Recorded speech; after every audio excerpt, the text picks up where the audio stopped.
আসসালামু আলাইকুম ওরহমতুল্লাহি ওবারাকাতুহু। কথা বলবো ব্রিটিশ সিটিজেনশিপ কত বছরে পাওয়া যায়।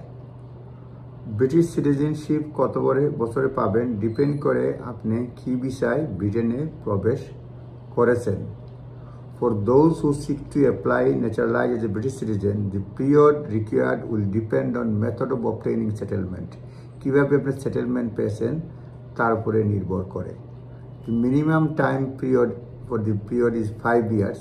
Minimum হচ্ছে 5 years এবং last year must spend free from immigration time restrictions, অর্থাৎ 5 বছর এবং আপনার লাস্ট ইয়ার থাকতে হবে ইনডিফিনিটলি টু রিমেইন, অর্থাৎ কোনো কন্ডিশন নাই। That means practice who settle after 2 years or 3 years, যারা ইনডিফিনিট পেয়ে যায় 2 years বা 3 years are eligible to apply after 5 years, and those who settle after 5 years are eligible to apply after 6 years.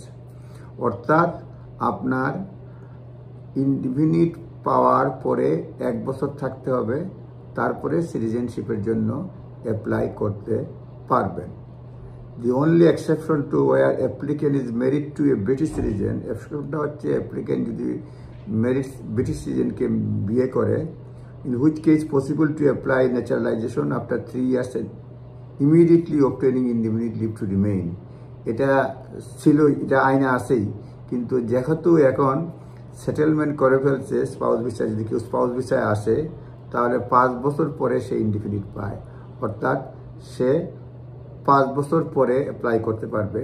সেই ক্ষেত্রে এখানে আর 1 বছর আপনার অপেক্ষা করতে হবে না। তো স্পাউস ব্রিটিশ সিটিজেনের স্পাউস হিসাবে যদি আসার পরে যদি ইনডিফিনিট লিভ টু রিমেইন পায় 5 বছর পরে, যেদিন পাবে সেদিনই সে সিটিজেনশিপের জন্য অ্যাপ্লাই করতে পারবে, কেবলমাত্র ব্রিটিশ স্পাউস বিয়ে করলে।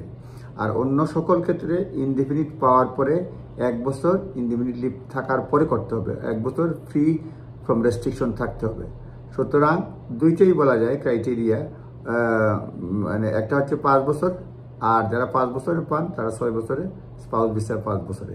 সুতরাং 5 বছরে কিংবা 6 বছরে আপনি ব্রিটিশ সিটিজেনশিপ পেতে পারেন ব্রিটেনে। ডিপেন্ড করে আপনি কোন ক্রাইটেরিয়ায় বা কোন ভিসায় ইনডিফিনিট পেয়েছেন, প্রবেশ করেছেন, অন্যান্য নিয়মাবলীর উপরে বিশেষ করে ডিপেন্ড করে আপনি দি মেথড অফ অবটেইনিং সেটেলমেন্ট, এটার উপর ডিপেন্ড করে। নিজ দায়িত্বে দেখে নেবেন, এটা গাইডেন্স মাত্র। আসসালামু আলাইকুম ওরহমতুল্লাহি ওয়া বারাকাতুহু।